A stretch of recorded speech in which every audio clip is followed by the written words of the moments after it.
In the name of God, the most benevolent, the most merciful, I would like to give a very quick lecture on a topic that I thought it was too important to avoid. In this moment, I find myself capable to speak about this. About that instant or that moment where you feel the sacredness of how you have understood as a soul in this world that you must walk your own path. But walking your own path and what you're walking towards, that's not just dependent on you.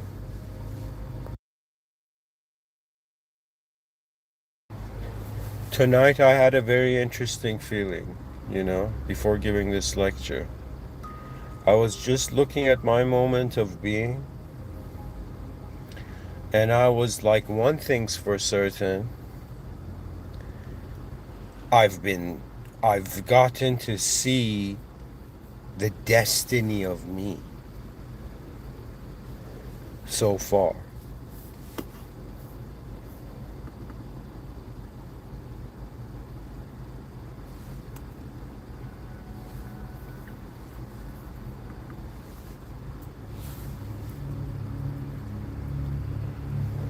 So far, being alive in this world, I've gotten to see the result of my own actions. I have also managed to fathom the result of my own inactions. Reality is very fascinating. And this whole thing about walking, feeling the sacredness of walking your own path. I'm not here trying to be like Anthony Robbins or something, right? I'm just here to tell you, like, yo, human soul in the world. We are conditioned and raised in a sort of known context to reality. Everybody is acting calm because they believe they know the correct things. And whenever somebody doesn't know what's going to happen, they in some sense become paranoid, right? So we're not living in a paranoid civilization. We are living in a civilization of common acceptance of expectation.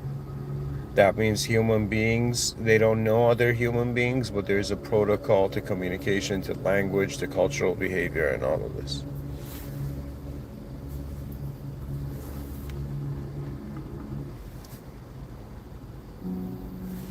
The point I wanted to make was simply this, that you just begin to feel. Tonight, before giving this lecture, I'm like, okay, I'm not, comparable to the ultimate being. I'm just some human being with some sort of DNA, having lived some sort of life, and here I stand in the moment. Like there's an ambience to it. It's like the ambience of the unknown position and understanding for the first time that there's humans give it value, or it has a value that you can witness but never understand. It's very complex sometimes because we've been raised in a society and civilization that makes sure everybody is a noun. But to be a verb may surpass individualistic identity, which our civilization is not conditioned itself for. Right? We're in a civilization right now that has limited its expansion due to culture, which is the looping of behavior. That's what culture is, by the way.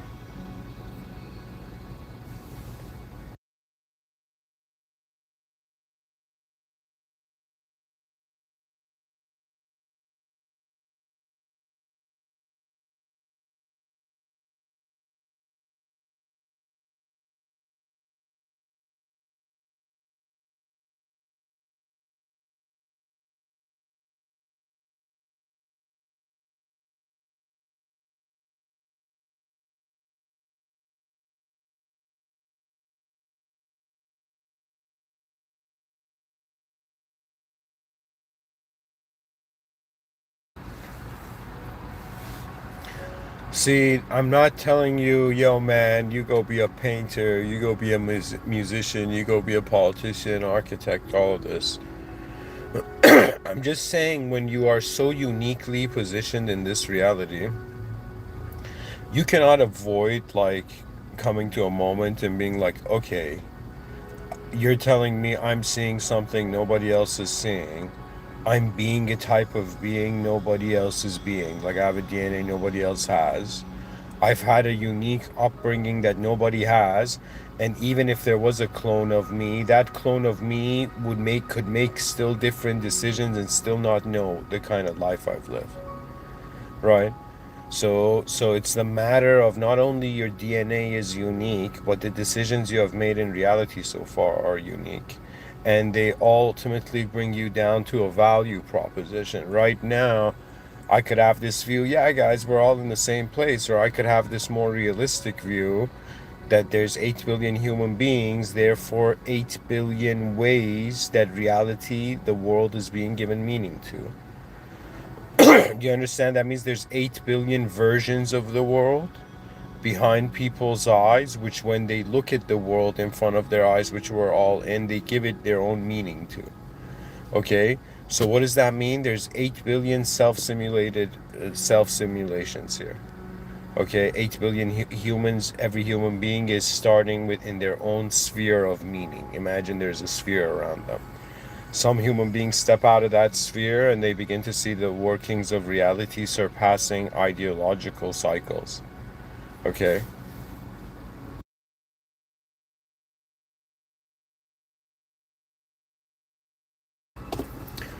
I'm trying to tell you that you need to appreciate that the system admin of this simulated reality has positioned you in a way where your value is in what you have access to that nobody else does. It's as if the system as an admin has given each human being a view of reality, but it is, we require all to gather together and then discover a kind of finale of vision.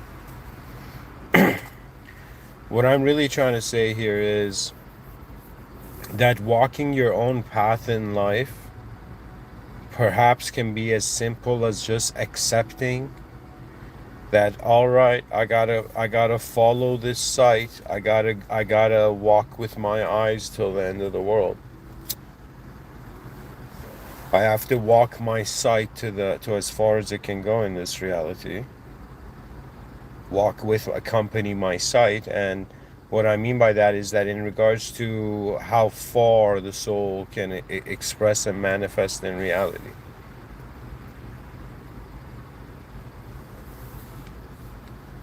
When I say walking your own path, I'm not talking about a career. I'm trying to say that when human beings make decisions, it's based on a value system. That value system can be based out of your mind. It can be based from inside your mind. There's schools of thought that are solipsists. They're like, go with the content inside your mind, and there's schools of realists who are like, no, man, the mind is mechanical. It kind of loops. So on some level we have to be very careful. We have in one path the simulated linguistic realms of human individuality and storytelling universe, right? And from the other angle, it's not a storytelling universe, but it's more of being an unknown self in an unknown world in the presence of an unknown power. And what you think you know as a being is what you've just been conscious of. I've taken this deeper to the point of really wondering about the nature of identity, and I've concluded it's the life force that moves the moment. That means if in front of me, imagine there's a rock, and that rock starts like jumping around and trying to climb a tree or just moving a specific way, I'd be like, okay, there's intelligence there. Okay? Because of how out in the middle, in a sort of zero space, it began having a sort of measure, accountable value. You see, intelligence is movement. Right now I'm moving and I'm communicating in a specific way, and the sequence of my movement and how I can, do that becomes the value you receive. Really, it's fascinating because when I'm saying walking your own path, destiny means you already are and everyone will walk their own path. But from a deeper context, it's about how not just your soul feels about your body, but how does your ego feel about the world it's considering itself in. You see, it's like multiple worlds in one. Okay, you're actually inside an unknown world. You're an unknown being, an unknown self in an unknown world right now. Right now. And the higher power is even unknown. Now, in the middle of this unknownness, there has come a known self which has adopted methods which can be seen as internal technologies to, in some sense, know the world. The effort to know the world has begun. Our ancestors tried to touch the moon. But we who are alive now understand what they couldn't see. The distance between them and truth is key. Dear human beings, I've lived 33 years of life. I can identify with the memory of any age. But I'm just here in this world and being like, what does it mean to walk your own path and even feel a sacredness from it in a known world where with a known self where there's a known higher power, or in an unknown world with an unknown self with an unknown higher power? I've wondered about both these views. And the situation is that in known realities, meaning gets bound by form's edge. But in an unknown reality, there is no restriction. So an unknown being can be known in infinite ad infinitum ways. But a known being cannot be known in ad infinitum ways, but a known being can know the unknown in ad infinitum ways. What I'm trying to tell you is that being a modern human being is like waking up from how meaning was associated to yourself, right? And how meaning came from yourself, came from others, but in actuality, meaning seems to be beyond the limits of reality. So what does this mean for you?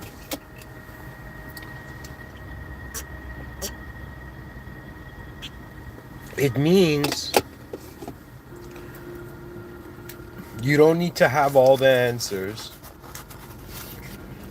You just need to realize that you feel sacredness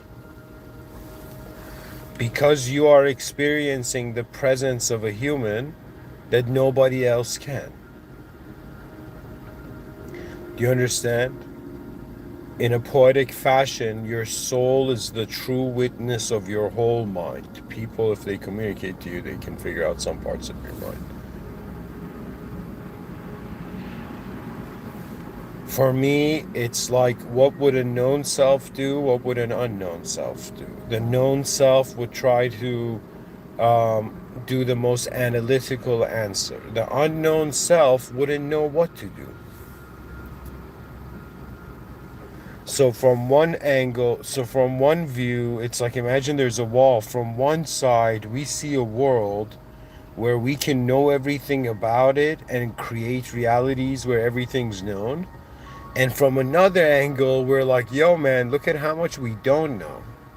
So to be a human being born in this modernity, it's like, oh my God, look at how much we know. And then, oh my God, look at how much we don't know. Right? And it's a matter of even wondering, who would you be in an unknown context? Like, my mind has created so many scenarios. There were moments where my attention would shift beyond the human conscious framework and I would bring it back. Why? Because it's very difficult to say It's not difficult to say that humans are powerful. It's difficult to say if power can comprehend human.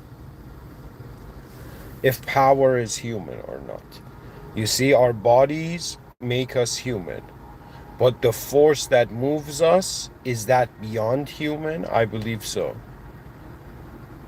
So when I say feeling the sacredness of walking your purpose, not only do you already consider the simulation to be programmed before you were born, which is the notion of destiny, but it's that when you walk your path, you don't feel against reality.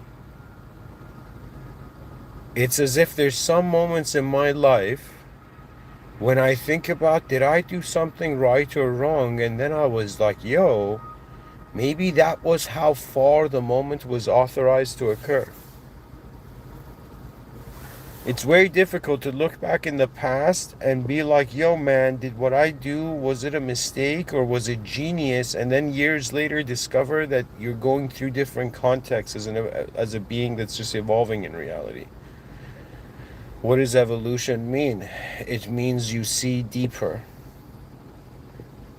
You realize that intelligence is moving towards something. That means it's the myth of value. To be honest, in an unknown world, we just look at a creature simulating reality for itself. But from a known world, we see a specific individual with a specific intent.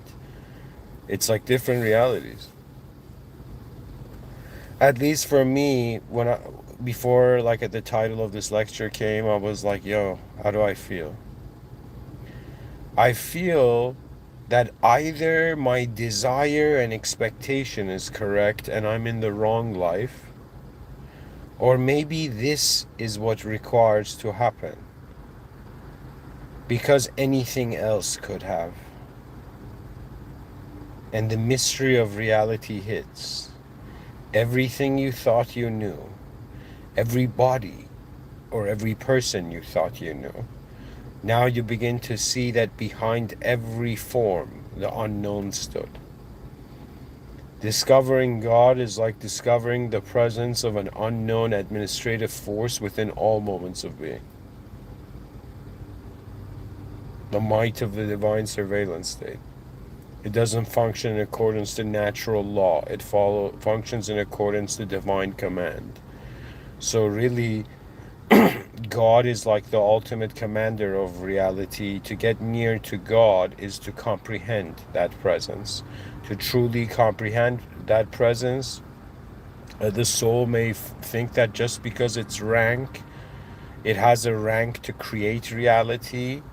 Does it mean that it must change the reality God has created? I believe all of life is a sort of test of, did you notice what was here and how did you behave in accordance to what you noticed? It's all about the awareness to how you're being, and it comes down deeper than your thoughts to how you feel about being. Now, something I gotta tell anybody who's thinking about their life. I think human beings are conditioned to think too simply. Now you're going to be like, what? What does that mean? We got to be more complex? And I'll be like, no, it's a matter of dimensions and depth. I'll give you an example. So when you look at the sea, let's say me and everybody who's listening, we're on the beach, and I tell you, look at the ocean. And I ask you, what do you see? And you're like, I see the ocean. I'm like, no, no, no. Tell me exactly what do you see? And you're like, okay, I see the surface of the ocean. And I'm like, okay, I got an answer. And then the next thing I say, okay, what don't you see out of this moment? And the person's like, okay, I don't see what's behind the clouds. I don't see what's underneath the water. I don't see what's underneath that rock. I don't see. That means the unknown is so much more than the known, that sometimes the known hypothesis you're living your life seems to be a luxury of choice. What I'm saying is, it's like in actuality, this realm does have a system admin. Hey guys, welcome to the chat section. Feel free to, engage or ask questions and whatever. But anyways, what I'm saying is, imagine like, man, I was saying something intense. I'm trying to. I guess I'll say this. You see, it's like understanding in these are levels of reality simultaneously happening. For example, let's say you look at a restaurant. On one level, there's a physical event happening. Physical beings in a physical restaurant, seated at tables, on chairs, and whatever. But simultaneously, in that same physical event, there's a psychological event happening. People talking, the waiter coming and going, the chef shouting at the waiter. You know what I mean? Like, there's communication. So in any moment we find humans, we find a physical event, which they are part of. It's like the main server. And then we find another sub-server, which is the psychological server. Now that sub-server is conditioned, meaning nobody really can control how history moves, but they can direct it. They can steer it a little. It's like you don't control the waters, but the ship still sails. Okay? And what you actually find is ancient revivals or modern revivals of ancient behavioral programs. Okay? That means after some point, like you want to feel the sacredness of walking your own path, you got to start feeling like you're living in ways that has never existed before, not to anybody else. The point of it is the mystery of reality and accepting your journey. This took me a while. Maybe it might be easier for you, right? It took me a while to be like, okay, you have a mind that can see parallel probabilities to how reality happens. Okay, there's a clue there. You have an existence and your form, like, everybody changes and grows. Their physical form changes in this life. And at some point, life will end. Okay, another clue. Okay, and then they're like, okay, you have access to technology and forms of expression. You're like, okay, there's that. And they're like, okay, also there's a survival game you need to play. And we're like, okay, there's that. And it's like, wow, to be a human being is to live not only multiple lives simultaneously, but to also bask in the fascination of all the lives you didn't get to live. That means my body, it lived on Earth. But my body physically hasn't visited Japan. But my mind has seen a video on YouTube of somebody walking in Kyoto. So what I'm telling you is that my mind has had access to the information without traveling to the location. Now, what the mind is doing is constantly traveling to locations if the information is locational.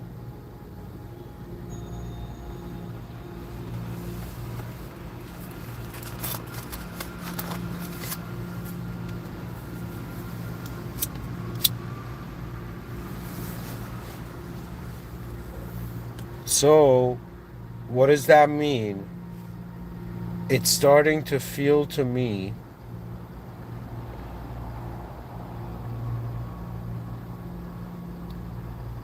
that it's an information game. Because if I had more information, I would not be this. Guys, there was a scene in Game of Thrones that had such metaphysical depth that I don't know if, like, probably everybody knows. I don't know. But there was a scene where Sam has gone to Brand, who's become like the three-eyed raven or something in like the Game of Thrones show. And I don't know, Brand says something and Sam's like, did you see that through a vision? And Brand's like, no, it came through a letter, right? But then there's moments where they ask Brand, who are you? And he's like, I'm not Brand anymore because I have the memories of humanity. Okay, so Brand had accessed the memories of humanity the moment he had accessed beyond the memories of Brandon Stark, he was no longer Brandon Stark. And because he was an honest soul, when they asked him, "Are you Brand?" he's like, "Nah, I have memories that don't belong to Brand. I have an awareness to information or how reality is informed that, for example, others don't in the show." Right? So what I'm trying to tell you is like that character was designed to show that if you have memories beyond this life, how can you be you?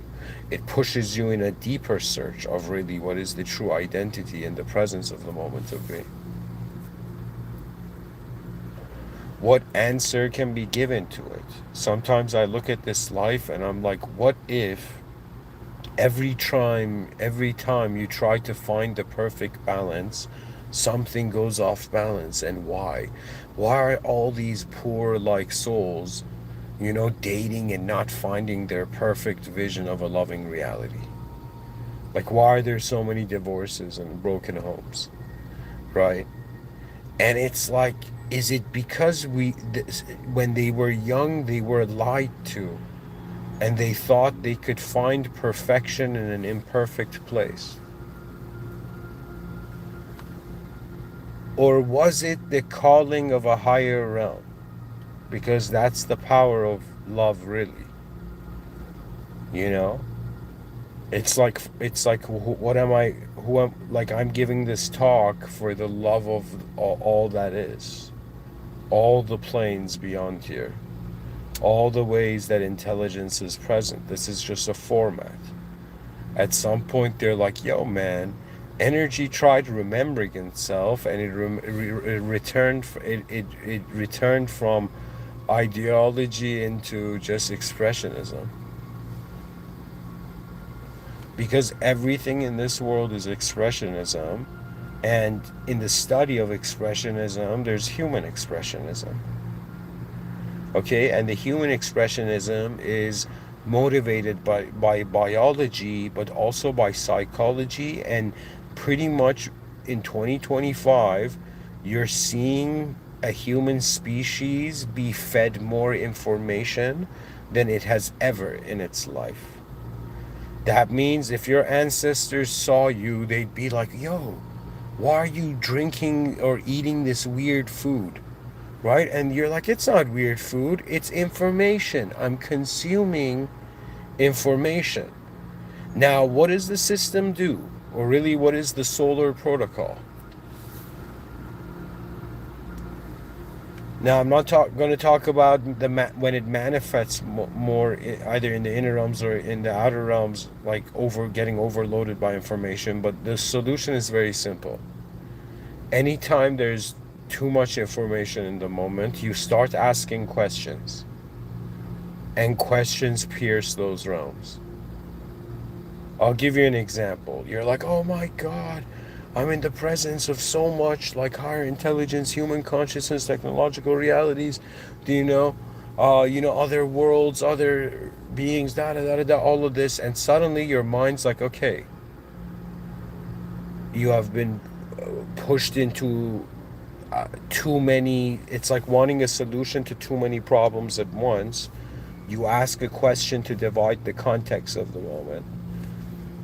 So any moment in my life, like I'm someone who, even if I haven't drank for years now, but I'm saying like um back in the day where I tried it a couple times, was more drawn to smoke than drinks. But I could say that my consciousness has a way that it's being to itself. I don't know how to explain this, but I feel like my ego believes that my mind is too fast for my body. Okay? And in moments of physical, biological, let's say unconsciousness, I have noticed my mind running ahead of the moment and living the moment, and the body lagging to follow it. It's kind of like, as I'm giving this talk, yeah, sure, my body's physically here, but the meaning everything has is it's like simultaneously, it's like the subjective copy of this same moment, okay, is being played. Like if I filmed this moment and replayed it simultaneously over this, and at certain points I could re-edit the footage, that's what the brain is doing, okay? That's what's going on. That's what I mean by self-simulated meaning. Anytime you're convinced by yourself, do the wonderful thing where many wise men have done, where they're like, who am I?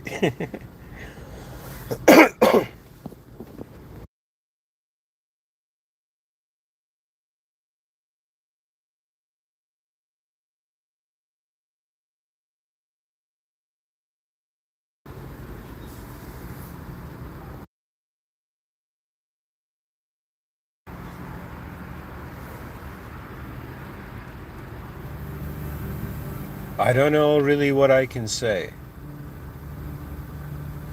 This world, I think, is designed not to be 100% unknown and not to be 100% known.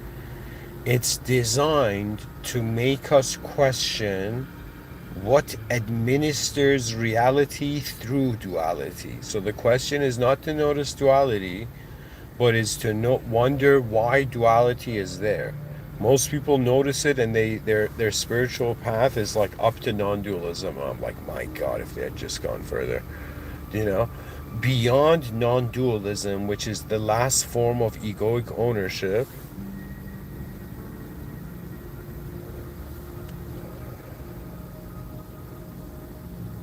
Yo, somebody's asking something in the chat section. Somebody says, "Do you think the world reacts to you?"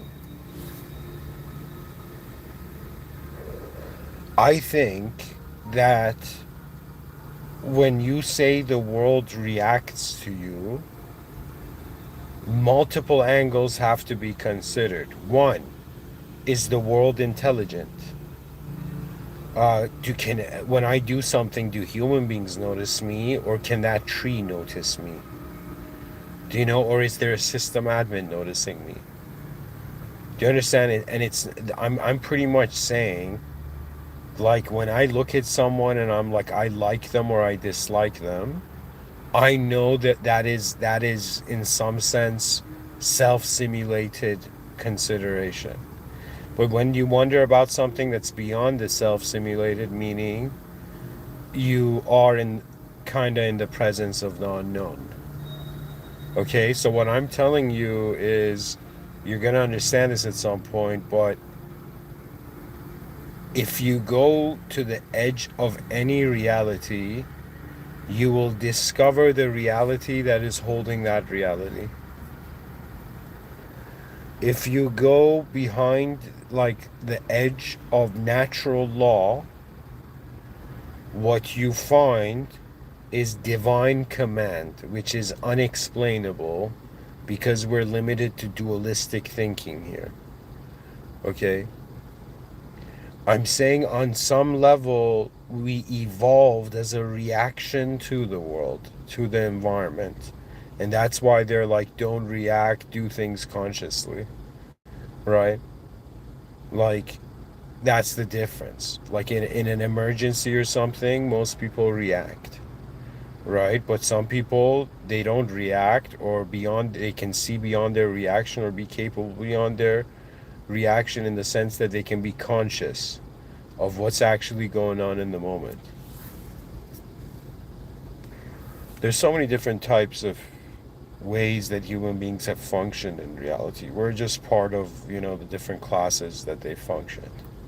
Different human beings with different ways they move in reality, and at some point they find themselves in, a story where they have roles in. Because the home for the body might be a physical home, but for the home for the mind, I think, is to fulfill a role that is the source of your meaning. That means it's like, at some point in this life, asking yourself, what am I really living for? And then truly wondering and realizing, okay, do I know where I am, what I am, what is going on here? And if I don't know these factors, how have I generated a value system to contain me so far? Because if I ask you who you are, the depth, it's like you can give me a surface of the ocean answer, but the depth of the ocean remains.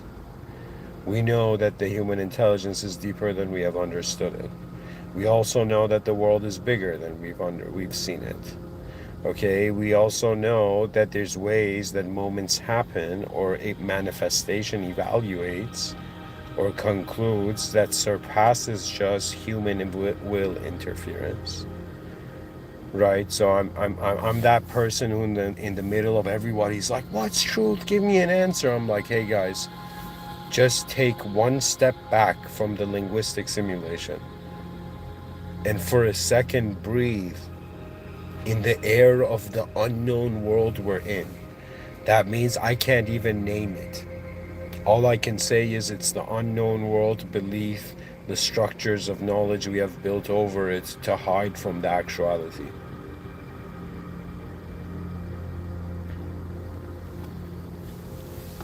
The mystery has become greater.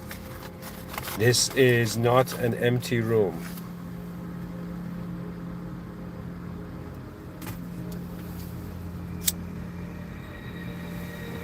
This world is not empty. It cannot be. For an intelligent being, the concept of emptiness doesn't exist. Like, I could understand how Buddha was like, "Yo, man, that like coffee cup on the table doesn't mean anything unless you look at it." Or like like when you're waiting for a coffee, when the person calls out like the name you gave them, do you know?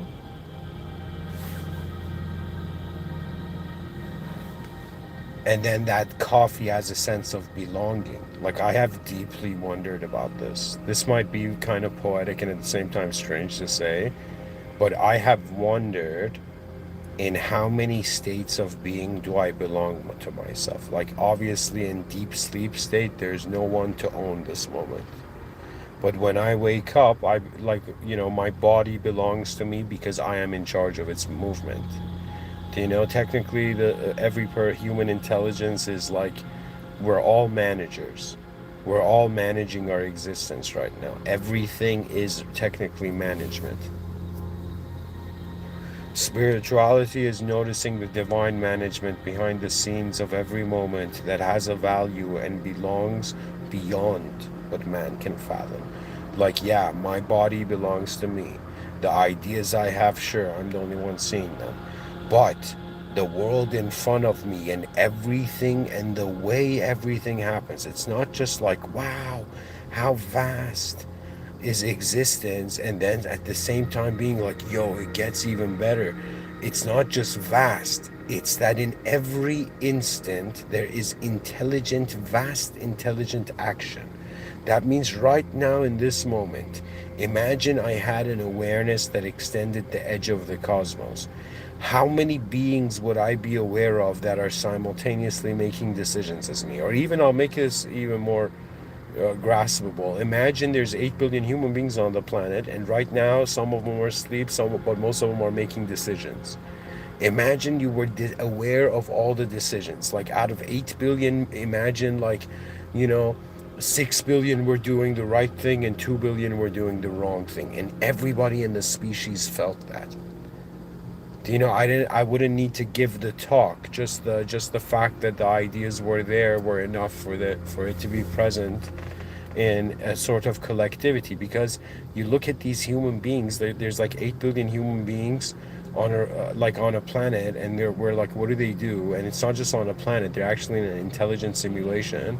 But it's very difficult. It's not actually difficult. I believe the whole thing is a simulation by the system admin, but there are schools of thought that may think that the mind is the simulation of the system admin, and beyond that it's a different story.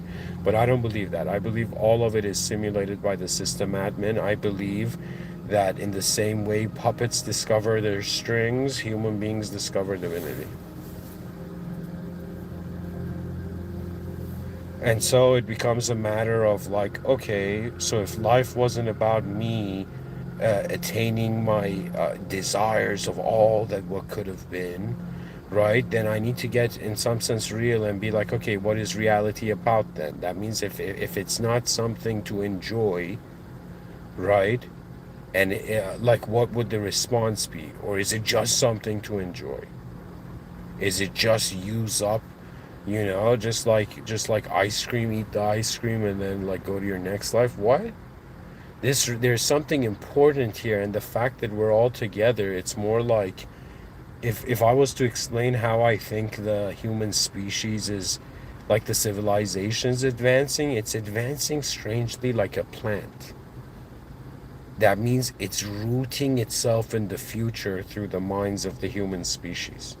Like sometimes I can't tell, like, what I'm doing in the moment. Is it me or is it divinely commanded destiny? And if it's both, on some level, I cannot comprehend the unseen. That's why we call it unseen, and we intentionally don't touch it. Okay, because I have this view that the more you think you know, the more you solidify into a sense of self, and actually you feel smaller in reality the more you know. Excuse me, the more you identify with your knowledge. That means if I tell you I'm a known being in a known world, and there's a known power, you'd be like, yo, man, you better tell me in a known way exactly what you know. And I'll be like, okay, but if it's something that surpasses the comprehension of a noun, as if the soul was a hidden verb and God was the author of the hidden world. That means there's more than this here. That means my moment of existence, just look at it. It doesn't just have a value to me, you're listening to it. Do you understand? This is proof that one moment of a soul's present doesn't just belong to their evaluation. That one moment, if we truly attempt to live an advanced life, we don't know how many lives we're actually advancing, and potentially it may be many. All that I have asked of you, as every ideological system has a great ask. Okay, every system has a great ask. The ask of this world is live before you die. So everybody's here to get acquainted and get to know life, and to truly wonder about its depth and intensity and the might of its possibility actualizing. Because what is love? Do you just love people who exist now? Do you just love people, just love what exists in front of you? Or are you capable of loving someone's future? And then loving 8 billion futures? Just fathom, are you even capable? Like, imagine, start from yourself. Be like, okay, can I love who I was? It's like, probably not. Everybody makes mistakes. And then, can I love who I am now? It's like, okay, I can come to terms with who I am, but can I love who I will be? This is very important, because failure seems to be like living a life, and at the end of it, you don't want to be that in that life. There is so much we don't know. We don't know, like, they didn't tell us, but we're not just pioneering solutions, we're pioneering problems. Many mistakes, many ways where intelligence collides, but in the future it will be organized. There will come a time, I'll give it like 1,000, I think getting close to probably before 1,000 years, where they're going to reach the era of no mistakes. That means technology and everything's going to just be too smart to allow human beings to make a mistake. They're going to look in the history books and they're like, yo, man, in 2025, it was before the no mistake era. Do you know people used to make mistakes? There were fools back then. Now it's impossible to be a fool when AI gives you the smartest options all the time. But who knows what the world really needs and will happen? Because on some level I was like, if I'm temporary, then how have I been making all of life about me? So obviously it's about a higher position. So this might sound strange, but just the fact that it's not an empty room, That emptiness cannot exist if attention notices it, if something notices it. If they tell me, yo, in this life, up to this point, did you see God? Did you see God? I'm like, no, I didn't see God like that. I saw various things. I saw what I thought was Archangel Gabriel in my inner realms, consciously, not even in a dream or anything, right? Just one day came, and like, I gave this talk years ago. Like one day I came from the gym. I was living with my parents, and in the living room there was like this glowing being. But it was in my inner realms and it didn't leave. Like thoughts come and go usually. But anyways, aside from that, I'm trying to tell you that I have come to comprehend the might of truth surpasses the conditions that man needs to advance even. So we are not the higher power here, which means that we are in a role to learn from the higher power.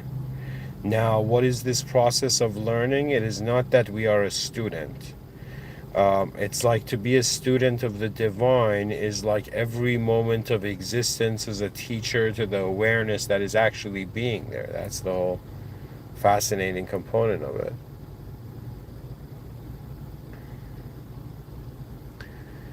So, is existence just looping or spiraling, or is it being specifically written in a certain way? Sometimes when I wake up, it's not about like, yo, man, am I gonna analyze and process the day? It's about like, okay, how will this unknown world move in ways that my brain, through pattern recognition, can know it? And even if it knows it, can it notice beyond that framework? There's something more there. Like in this moment, it's not just existence that is here. The power that is moving my voice is also here. Now, if the question is, who does the power of my that moves my voice, what does it belong to? Now, does it belong to the idea of me? It's strange because this voice moves through the ideas. It is not an idea. I'm here to tell you that your inner realms are a technology that can mimic reality and it overlays reality. The way you can tell if somebody's still trapped in a self simulation is if they get emotional. When in some sense something doesn't mean what it means to them. That's when you know, okay, this being still like the simulation's got him. You know, their self simulation. Anyways, guys, that's the lecture. I just wanted to say you all exist in ways that have never existed before, and you have views that nobody else has, and there's a value for this world and species not to be filled with clones, because that would be weird, and we're not that weird, right? So species is in a kind of, nice vibe of being like, okay, there's 8 billion different versions of human beings. What are the ants doing? What are the bees doing? What is nature doing? They're building the ultimate home. The advanced civilization is the ultimate home, by the way. And it's all about, rather than being like that viewpoint is correct or that viewpoint is wrong, I think where we're going to head is in the future, it's going to be strange. They're like, yo, man, they fought over identity association to symbolism. So some people were like, nah, man, I'm from here, I believe this. And somebody was like, nah, man, I'm from there and I believe that.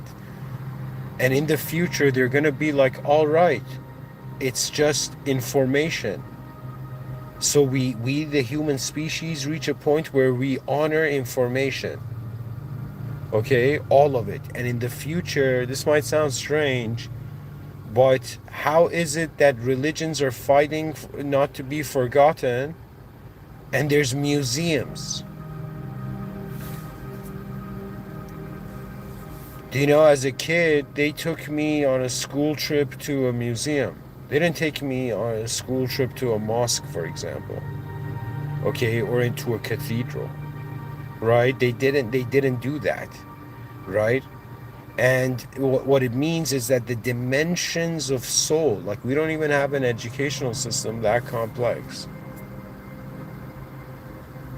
But anyways, where I'm going with this is, do we want to feed the egos, simulated egos, or do we want true souls to find their true world? I don't know. I feel like I'm on the verge of shifting into a different being. Not in regards to, not like a different being, but with a different focus on reality. In the sense of like this hyper attention to multiple, I don't know how to explain it, but I feel like God knows best, but I feel like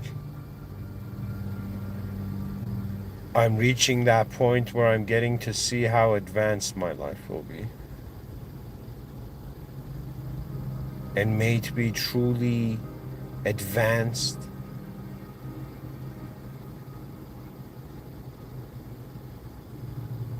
and may it be smarter than suffering.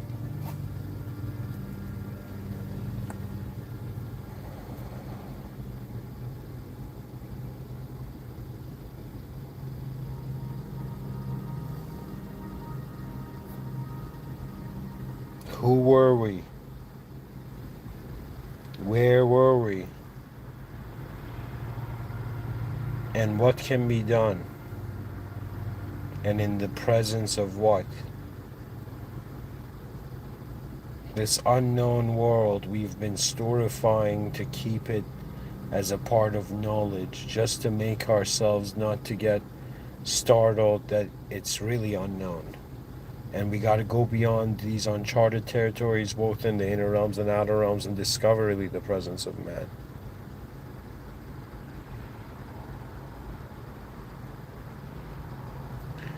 All right, guys, thank you for listening. To be honest, I've reached the end of the talk. Have a great rest of your day. And to be honest, I guess I'm wondering about deeper nature of reality. And what do I do in an unknown world? And how do I, like, I felt like the sacredness of like walking my own path, in the sense of being like, okay, nobody has this format of reality. At least the advantage I have is I have access to a view of reality that nobody else does. I don't know, it's like your own private relationship with manifestation, and you're also realize your private relationship with the system admin, because the system admin to me does not feel like this worldly. It feels like it's a moment that already knows, rather than a moment filled with ambiguity or uncertainty and whatnot. Anyways, God knows best. The clarity we seek sometimes can be beyond the limits we've accepted. That means sometimes you got to be like, I don't know who I am. And that's how it's like you're on your own path, because nobody else except the system admin knows you. You're intelligent because you're designed to notice the intelligent. Okay? And the human species, just think about it, compared to all other species, I keep making this point, has the greatest advantage of noticing greater intelligence. So don't forget this. You're not here to just play a physical game. It's wondering about the greatest intelligent interaction level throughout the day. Muslims interact with their system admin. I believe secular society can begin at least interacting with the spirit of civilization. The might of man to go forth and care for the world, but where all our ancestors knew, even I know that whatever I do, the world will go on being a movement of many minds, not just one. And so here we were, alive in 2025, witnesses of history, and how beyond the linguistic simulation, the divine reality knew what we were dualistically taught to never perfectly find sometimes. I don't want to say never, because the system admin has full authority. The system admin can be like, delete the civilization. The system admin could be like, in advance that individual. The system admin could be like, okay, drag and drop secret files to this soul. To other souls, I'm going to give like this being an ability to play the violin, and that being's going to have an ability to go talk to a microphone or something. Like, different ways reality happens and goes forth.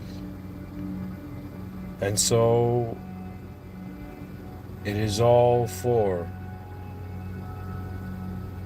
in us to truly be satisfied. That means we were like, is it a known world? And we were not sure. We noticed the unknown. And now, is it an unknown world? And I'm telling you, it's a commanded world. That means there's a known self, which is your body, and let's say your ego included. Okay, then there is your mind self, your unknown self, which is not just your body and ego, but your mind self is in some sense the ability of your characterhood in the context of your choice. To be a human, you get to choose the context as well of your reality, not just what concept you are, because even that concept is based on a context. And the third is, in some sense, it's like you discovered the known simulation, and then you discovered the unknown, and you thought the unknown was the truth. You discovered the unknown is a simulation, and then you discovered the commanded universe. And once you discovered the divinely commanded universe behind the universe, okay, then there is no problem in that realm. Why? Because everything is commanded by the divine. You, as a soul, technically have forgotten it. Your divine command. That's when you notice it, it becomes the sacredness it's the sacredness you feel. You're like, okay, so many different human beings doing so many different things. Now, why me? Wonder deeply. In the name of God, the most benevolent, the most merciful.